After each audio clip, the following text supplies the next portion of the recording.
Pero entonces no me pusieron dieta.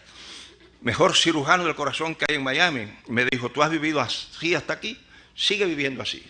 Pero no me vas a poner dieta. No. A mi insistencia me dijo uno de los especialistas, bueno, si quieres, suprime un poco la grasa. Bueno, cuando yo voy a España, algunos se ponen enfogonados, no, que no puedo comer más queso, que no, yo no. Yo voy a España, cojo unos pedacitos y hablo con el queso. Mira, recuerda los encontronazos que nos dábamos nosotros. Pero ahora solo para mantener la amistad y para recordar los buenos tiempos, un pedacito.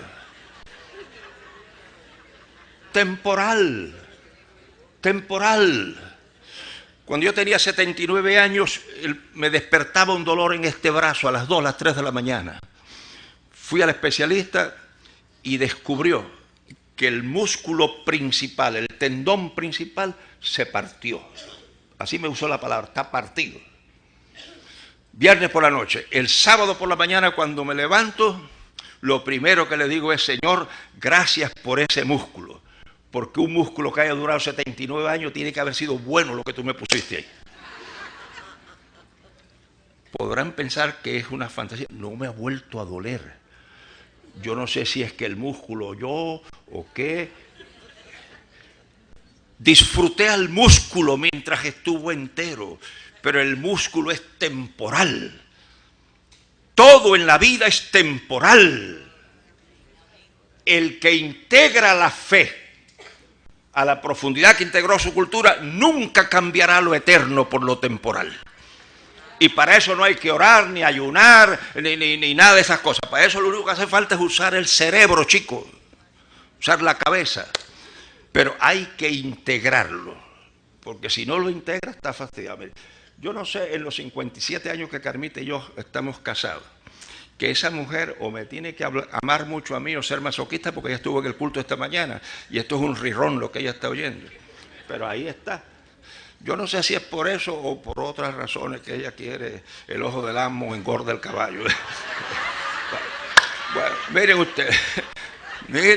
usted, yo no me acuerdo en cuál de los años de casado Carmita me dijo, cuando te bañes, cuando te duches, no me dejes la cortina en el extremo porque coge moho. Pero lo que coge moho es la cortina de plástico de adentro, no la de bonita de afuera. Y eso vale $2 en Kmart. Pero yo no me meto en esas discusiones. Yo escojo mis peleas, que tengan sustancia, no esa bobería. Entonces yo, desde que ella me lo dijo, corro la cortina. Ahora fíjate, yo lo integré. Un día estoy en un hotel en México. Me ducho y cuando voy para la cama a poner la ropa, me acordé que no había corrido. Volé para el baño y corrí la cortina. ¿Por qué? Porque ya yo no tengo que pensar para correr la cortina. Eso está aquí fundido en mi psique, es parte de mi cosmovisión. Y eso lo que facilita es que no tengo que estarme recordando de versículos de la Biblia, chicos, al tenerlos integrados. Porque donde funciona la Biblia es aquí.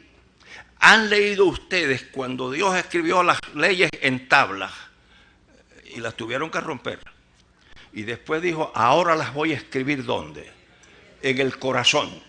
Y aquí es donde viene que yo le digo a la gente que estudia en la Biblia, porque cuando leen corazón en la Biblia, lo leen en términos de la lupa del mundo occidental.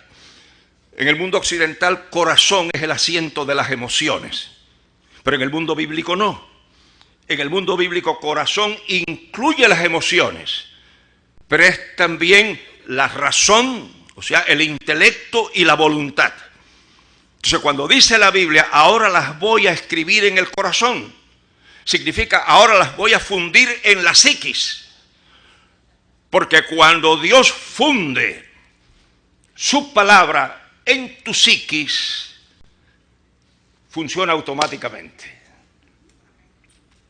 Hubo un médico aquí en Puerto Rico, hace como 50 años, que me dijo, de Ávila, la grasa peligrosa en el hombre es la del estómago. Desde que me lo dijo yo hago esto, mira. Y si no resbala, a caminar a prisa, a tomar mucha agua, a dejar de comer ciertas cosas, así. Pero ¿qué es lo que sucede? Que como 40 años después yo me lo encontré un día en esta iglesia. Y él tenía la guayabera un poquito abierta. Y yo le dije, pero oye muchacho, ¿y esa cicatriz? Y me dice, de Ávila, el consejo que yo te di, no lo seguí. Y yo le dije, pues desde que tú me lo dijiste, yo lo sigo y hago esto. Mira. Porque la información en un libro no resuelve. Usted puede tener 20 Biblias y si no tiene ninguna aquí adentro, el diablo va a jugar con usted. Porque el diablo no le tiene miedo al libro, le tiene miedo a la integración del libro. Es claro, y no tienen que decir amén para eso. Fíjense. Si ustedes integran la palabra de Dios al nivel que integraron la cultura, el diablo mañana tiene que hacer la línea del desempleo, porque no tiene nada que hacer, no tiene con qué conquistarlos a ustedes. Un ejemplo más, el del perdón. Hay gente que dice, ay, orgullo orar, hermano, porque fulano me hizo esta poca vergüenza y yo estoy luchando y ayúdeme a orar para perdonarlo. Pues yo no tengo ese problema. No tengo ese problema, porque como yo soy el que programo esto que está aquí, ahí está programado el perdón. No importa la poca vergüenza que me haga una persona a mí. Cuando me hace esa poca vergüenza, apretó un botón que dice perdón. Y yo no tengo que orar para perdonarlo. Ahora, eso no es porque soy espiritual, eso es porque soy egoísta. Que es lo que la gente no sabe o no quiere saber. La integración de la fe, fundirla en la psiquis, es que el mejor anticuerpo que tú puedes tomar. Yo tengo un amigo que es profesor de la universidad, de la Escuela de Medicina en la Universidad de Miami, y él me mantiene al día.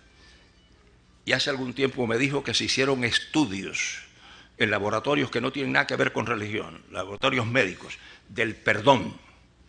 Y consiguieron un grupo de personas que tuvieran en común que les habían hecho cosas malas, traiciones y de todo lo malo. Los entrevistaron y pudieron aislar un grupo que ha perdonado y un grupo que no ha perdonado. Le pegaron todos esos aparatos que ponen en la cabeza y los conectan a las computadoras y los hicieron recordar la experiencia. Está grabado y lo pueden conseguir en internet si quieren, está eso grabado. El diagrama de los que habían perdonado hace que el corazón funcione en forma terapéutica. Cuando le hicieron recordar a los que no han perdonado, el cerebro funciona en forma tóxica.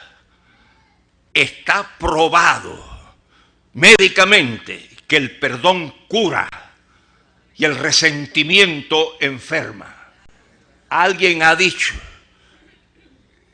que el resentimiento es como tomar veneno y esperar que el otro muera. Integra la Biblia en tu mente, en tu psiquis, y no se ha inventado quien te haga daño. Nadie podrá turbar tu vida. Nadie podrá quitarte tu felicidad. La Biblia enseña que la felicidad es un producto endógeno. Y me da pena que muchos cristianos no lo sepan cuando filósofos clásicos, paganos del mundo griego, lo habían descubierto.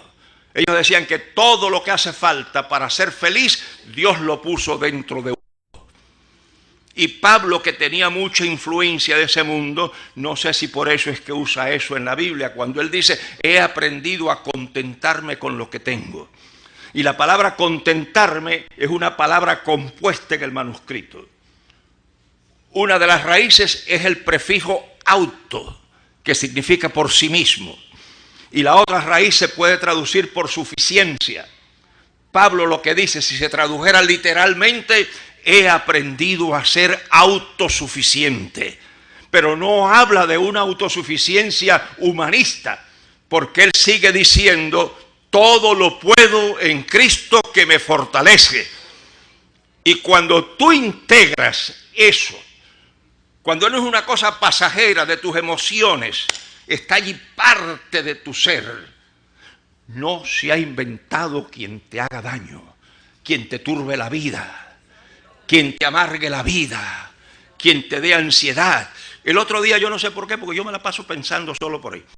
Y estoy pensando, no me sentía enfermo, no me sentía mal, pero se me ocurre la idea. Digo, oye, si me enfermo, Dios me puede sanar y yo quisiera que me sanara. Pero si no me sana, me voy con Él. Irme con Él es mejor a que me sane. O sea, la enfermedad no te puede meter miedo, la muerte no te puede meter. ¿Con qué te van a meter miedo? Si integras la palabra de Dios. Estamos claros en eso, ¿verdad? Entonces, rápidamente, porque eso de las 6 de la tarde es un cuento. Yo voy a acabar antes. Miren, el nuevo nacimiento está descrito en la Biblia de esta manera, porque aquí hay poca luz.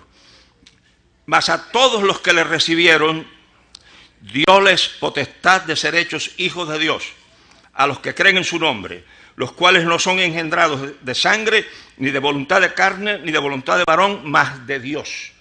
Ahora miren ustedes cómo se habla de la nueva criatura.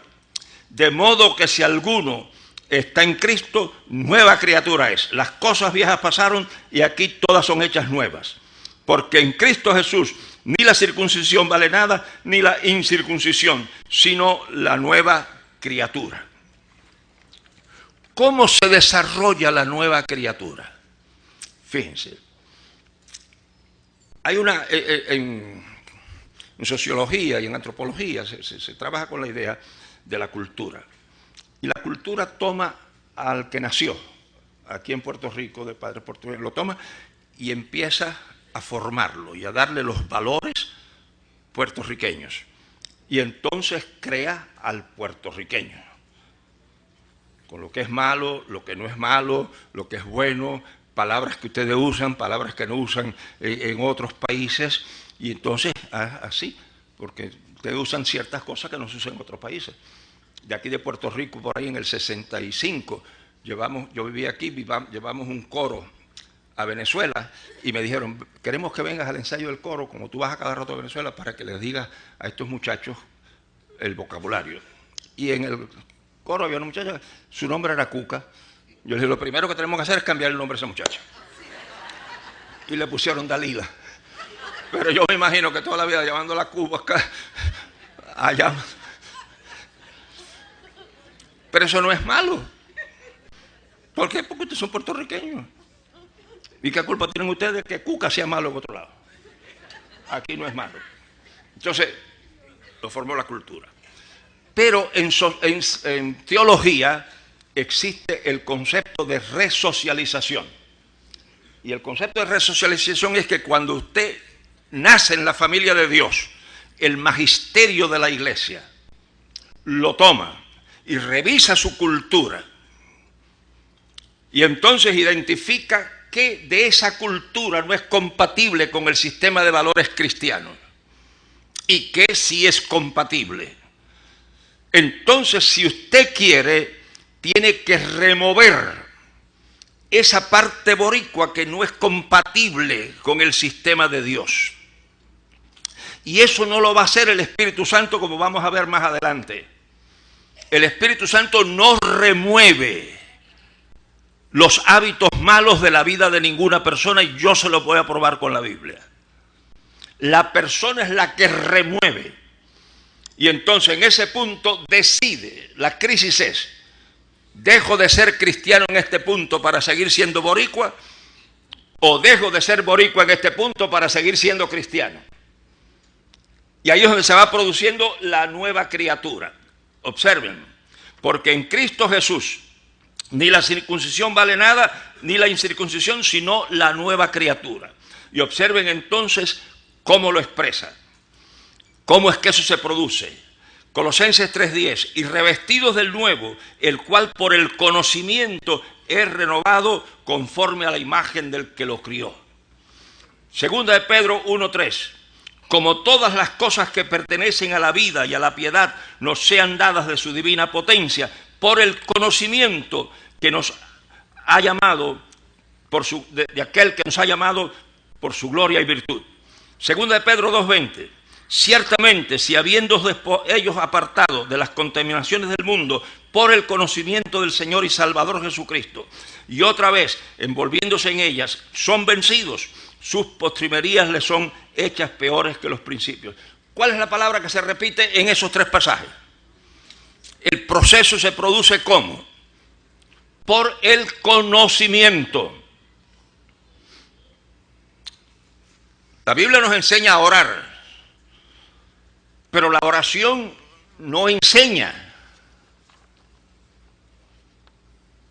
La oración puede poner tu vida en armonía con Dios y al tú leer la palabra de Dios, descubrir. Pero la nueva criatura se produce por el conocimiento. De ahí es tan importante la docencia de la iglesia, el magisterio de la iglesia, para darle las herramientas a la persona que le permitirán tener una vida grande. Ahora, fíjense ustedes, rápidamente. Si ustedes van a Colosenses capítulo 3 y leen del versículo 1 al 17, se van a dar cuenta de algo bien interesante. Miren lo que dice el versículo 1 del capítulo 3. Si pues habéis resucitado con Cristo, buscad las cosas de arriba donde está Cristo sentado a la diestra de Dios. Pero miren lo que dice en el capítulo 1, los versículos 1 y 2. Pablo, apóstol de Jesucristo por la voluntad de Dios, y el hermano Timoteo, a los santos y fieles hermanos en Cristo que están en Colosas. Gracia y paz sean a vosotros de Dios Padre nuestro y del Señor Jesucristo. ¿Encontraron algún problema en esos dos versículos? ¿No? ¿No? Lo voy a leer otra vez. Y si en esta segunda vez no lo agarran, le voy a hacer un dibujito. Y si no lo agarran en el dibujito, ya no puedo hacer más nada por ustedes. Miren, piensen que pensar no duele. Versículo 1 del capítulo 3. Si pues habéis resucitado con Cristo, buscad las cosas de arriba donde está Cristo sentado a la diestra de Dios. Versículo 1 del capítulo 1. Pablo, apóstol de Jesucristo por la voluntad de Dios, y el hermano Timoteo, a los santos y fieles hermanos en Cristo que están en Colosas. Nada.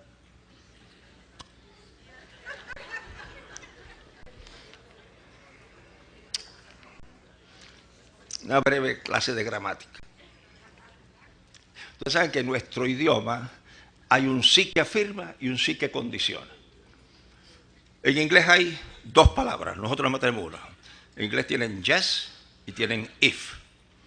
Nosotros tenemos una sola palabra y hacemos la diferencia por la puntuación gramatical. Al sí que afirma lo acentuamos y al sí que condiciona le ponemos punto. ¿Cuál de los dos sí es aquí? El de punto. Entonces, en el capítulo 1, él afirma que son cristianos, porque dice a los santos y fieles en Cristo Jesús. Haber resucitado es ser cristiano. Entonces, él dice, si habéis resucitado, ¿qué es lo que está diciendo él?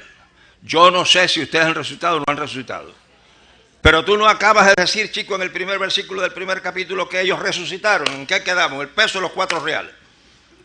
¿Por qué si empiezas diciendo a los que han resucitado en Cristo Jesús en Colosas? Y ahora dices si han resucitado.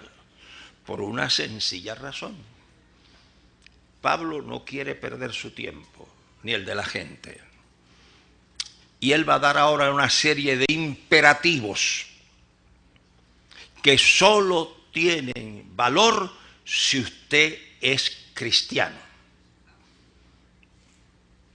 Entonces él dice, si ustedes no son cristianos, olvídense que esto no es para ustedes. Pero si ustedes son cristianos, aquí una vez yo acabé de predicar en una iglesia en Puerto Rico, por esta área, y me dice una señora, ay, usted me puede ayudar con un matrimonio amigo mío. Digo, ¿qué es lo que le pasa? Dice, mire, que la señora se ha entregado al Señor y el marido no. Entonces la señora trae a todas las amigas de ellas de la iglesia, hacen culto de oración y lo hacen alto y todo, y el marido no se mete con eso, está tranquilo. Pero el marido los sábados en la marquesina se reúne con unos amigos a hablar de política, de pelota y a tomarse una cervecita. No 10 cervezas ni 6, una cervecita cada uno se toma. Y entonces la señora dice que él no puede seguir haciendo en esa casa porque esa casa ahora está santificada. Yo le dije, mira, dile a esa hermana, cualquiera que dice, este no es pastor, mira los consejos que da.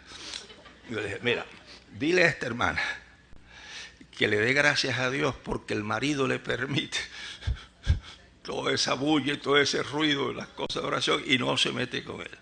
Él no es cristiano, chicas, se está tomando su cervecita, déjalo tranquilo que se tome su cervecita allí.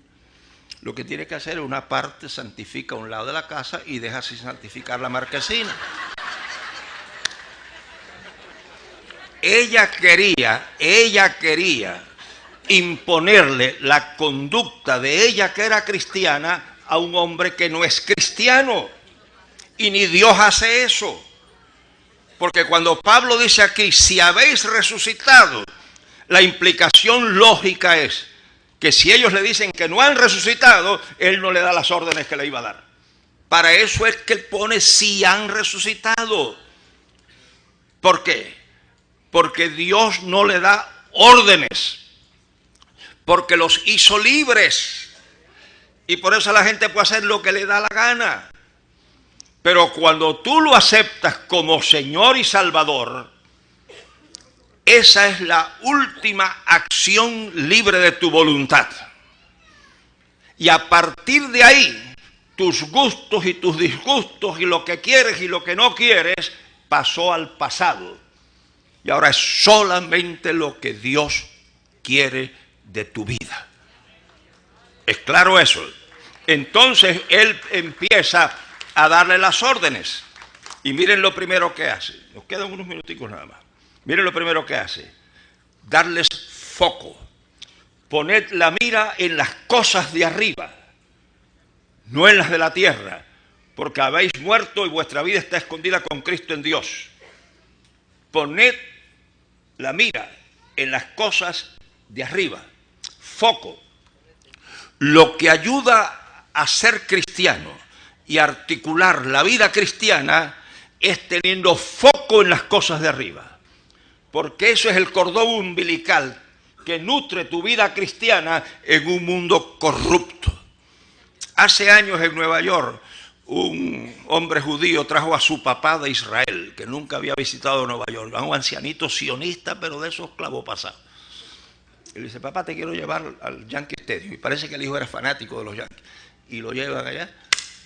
Y entonces el papá mirando todo. Y en eso, muchachos, dan los Yankees un jonrón con las bases llenas. Y por poco se cae el estadio, muchachos.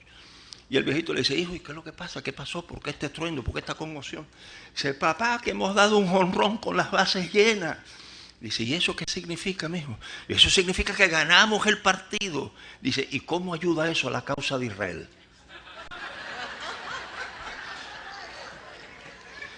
El viejo tenía metido el sionismo aquí, que él no podía entender cómo aquella gritería no tuviera relación con la causa de Israel. Cuando usted pone su vista arriba y busca las cosas de arriba, no tiene que irse de aquí para vivir como se vive arriba. Porque los nutrientes de ustedes, y esa es una de las cosas que ocupa mi mente con muchas iglesias, que no se prepara a la juventud para entrar a una universidad secularizada y hace que los cristianos se sientan como medios ratoncitos escondidos y amenazados. El cristianismo bien integrado es lo más perfecto que existe. Yo preparé un trabajo, no tengo anotado si traté con usted alguna de esas cosas, pero fíjense, a mí ya me molestaba cada vez que oigo evangelizar, es para la muerte. Que hermano, que miren, ¿no? que entréguese, que a lo mejor está la última oportunidad de darle que darle, y siempre es con la muerte, con la muerte. ¿No? Digo, bueno, eso está bien para uno que le quedan 2 días, pero para mí que me quedan 38, si no fuera cristiano, me que tiene que dar algo para mientras tanto. Y Cristo habló así, porque Cristo habló de la vida eterna y de ¿qué? De 100 tantos en esta tierra. Y esos 100 no se cobran allá. Si no los cobras aquí, te los perdiste. Yo analicé, y miren la conferencia que preparé. Cristianismo sin Dios y sin diablo, sin cielo y sin infierno. Como sistema temporal de vida. Y yo les puedo demostrar, psicológicamente, médicamente, económicamente, sociológicamente, yo les puedo probar la superioridad de la fe cristiana. Cuando uno tiene sus pies en la palabra, y no estoy usándolo ahora en forma de pisotear la palabra, estoy diciendo cuando uno está parado en la Biblia y tiene foco arriba, uno puede vivir en este mundo sin sentir que uno es un patito feo en una sociedad corrupta. Y si alguien enciende un cigarro y te ofrece uno y dice, no, yo no fumo. Entonces dice, que tú no fumas. A mí me hacían eso cuando yo era joven. Tú no fumas. ¿Saben lo que yo le decía? Y tú fumas. Y el tipo se quedaba. Oye, chico, lo que debe asombrar es que tú fumes, que te estás desbaratando los pulmones. ¿Tú entiendes? El cristianismo es superior cuando integras un cristianismo bíblico y cuando tu foco está en el cielo. Ahora, fíjense ustedes lo que sigue diciendo aquí. Miren, cuando habla de poner, lo que dice aquí, de poner la vista en las cosas de arriba, no en las de la tierra, entonces dice, haced morir, pues lo terrenal en vosotros, fornicación, impureza, pasiones desordenadas, malos deseos y avaricia, que es idolatría, cosas de las cuales la ira de Dios viene sobre los hijos de desobediencia, en las cuales vosotros también anduvisteis en otro tiempo cuando vivías en ella. Pero ahora, dejad. Y ahí empieza una lista de imperativos absolutos. Dejad. Y dice, mire cómo dice, dejad, pero ahora dejad también vosotros todas estas cosas: ira, enojo, malicia, blasfemia, palabras deshonestas de vuestra boca. No mintáis los unos a los otros, habiendo despojado del viejo hombre con sus hechos y revestidos del nuevo, el cual conforme a la imagen del que lo creó, se va renovando hasta el conocimiento pleno, donde no hay griego, ni judío, circuncisión, ni circuncisión. ¿Qué es lo que dice aquí la Biblia? Dios te va a cambiar. Dios te va a quitar la ira. No, dice dejadla.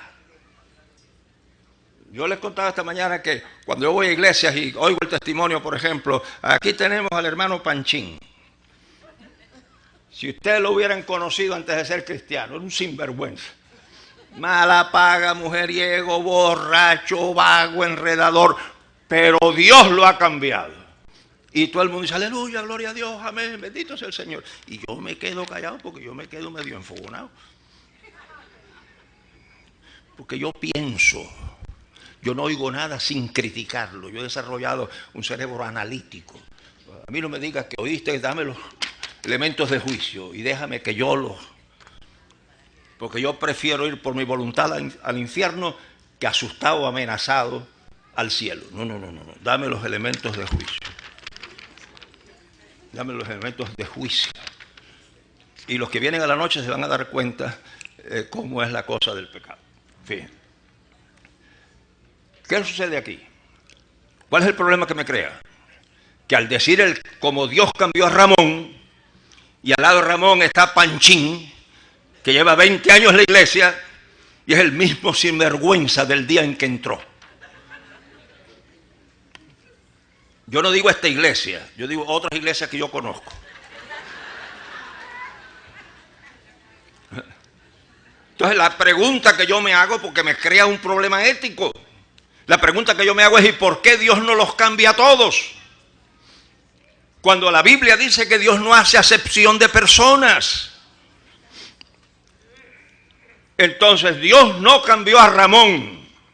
A Ramón lo confrontaron con la Biblia y se dio cuenta de que su vida no agradaba a Dios y él removió y en su lugar puso las virtudes de la fe.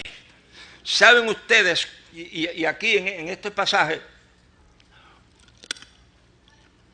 y el que yo le voy a leer ahora, es lo que se llama en psicología modificación de conducta? Y fíjense, cuando usted habla de aprender desde un punto de vista pedagógico, usted habla de que tiene la capacidad de devolver en un examen la información que le dieron en clase y pasa el curso. Por eso es que hay médicos cardiólogos que le dicen al paciente que no fume y cuando el paciente se va, salen al patio o a la acera y fuman. Porque ellos han aprendido pedagógicamente. Pero no, en psicología aprender es modificación de conducta. Y por eso ustedes van a ver en este otro pasaje de la epístola a los Efesios cómo se usa un proceso de condicionamiento a la inversa. Miren lo que dice aquí.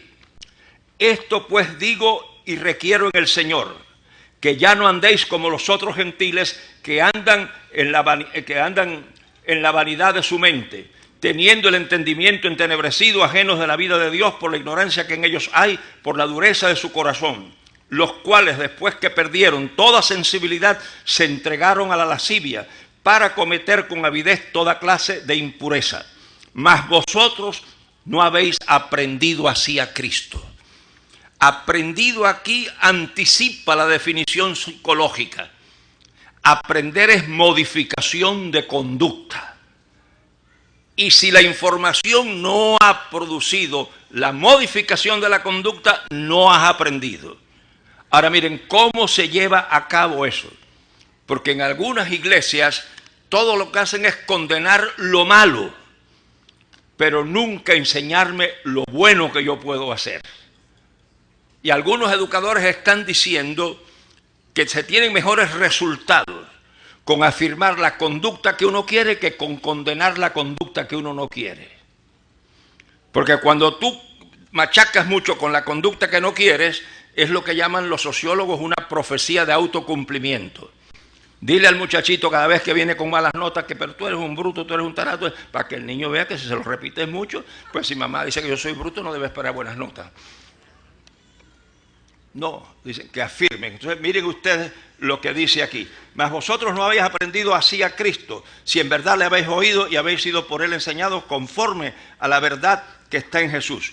En cuanto a la manera pasada de vivir, despojados del viejo hombre que está viciado conforme a los deseos engañosos, y renovaos en el espíritu de vuestra mente, y vestidos del nuevo hombre, creado según Dios, en la justicia y santidad de la verdad. Y ahora observen aquí un proceso puramente psicológico. Miren qué belleza esta.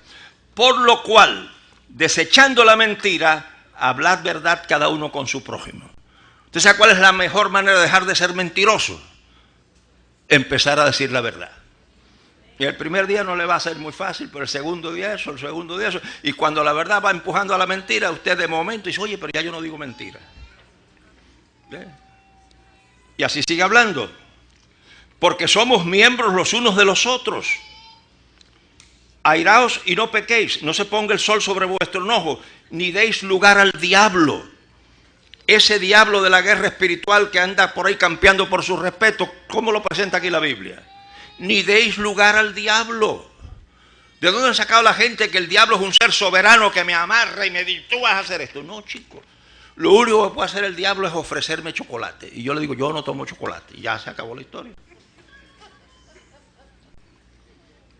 Ya se acabó la historia. Yo tuve que, les conté el otro día que tuve que atender a un hombre que se enredó en las patas de los caballos. Y viene a la oficina todo fastidiado. Y me dice, ay pastor, que usted sabe cómo es Satanás. Y eso a mí me enfocó. Le dije, no meta a ese señor en la conversación. Dice, pastor, pero usted no cree en el diablo. Digo, que yo crea o no crea no es relevante a lo que estamos hablando. ¿Quién hizo la poca vergüenza? ¿El diablo o tú? Yo, pastor, pues sea hombre y acepte la responsabilidad. Porque los cristianos no tenemos derecho a calumniar a nadie, incluido el diablo.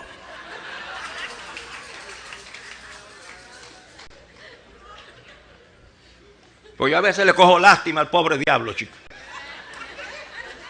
Porque usted sabe que él visita a veces con los demonios, visita algunas iglesias, ¿no? Y entonces está en una iglesia, chico, y hay un hermano diciendo, hermano, porque yo le doy gracias a Dios, porque el diablo...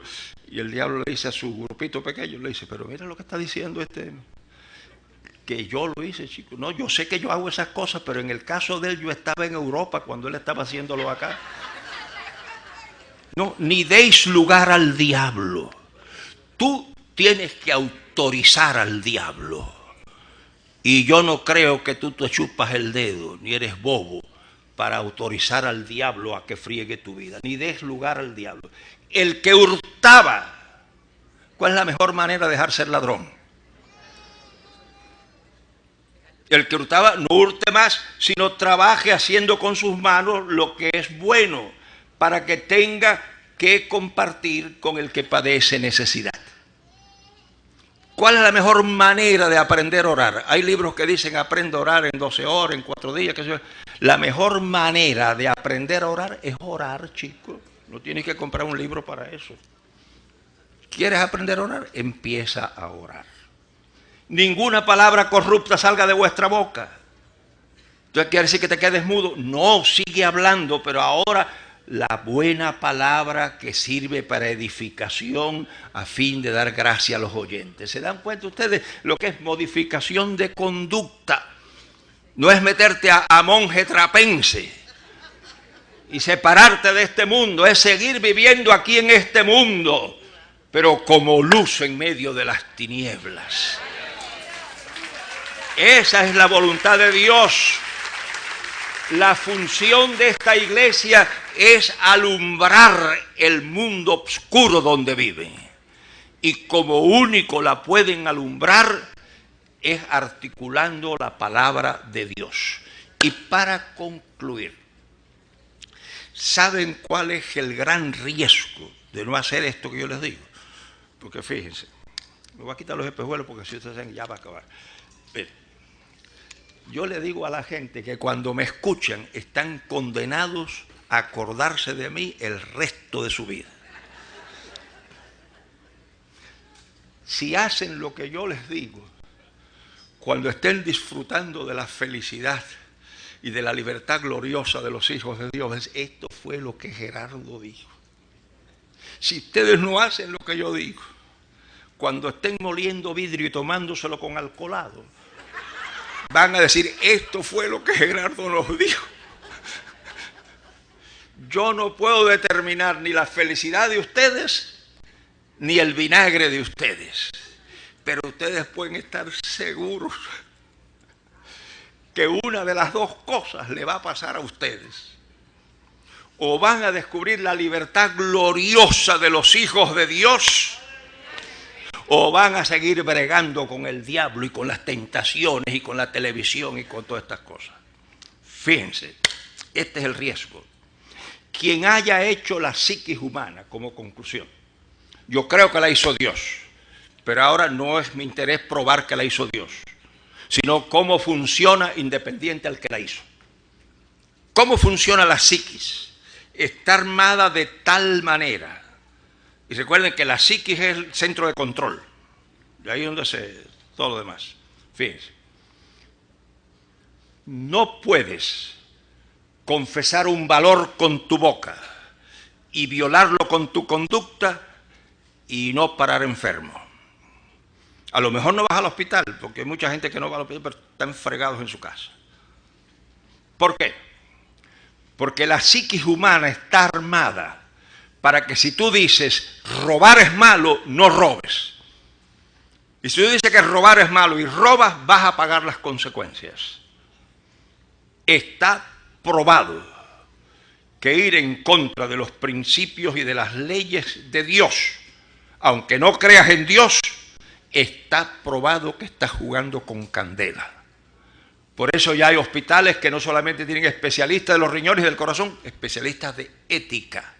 Y hace años se propuso la terapia de la ética, porque está establecido médicamente que romper las leyes morales de Dios es destruir tu vida.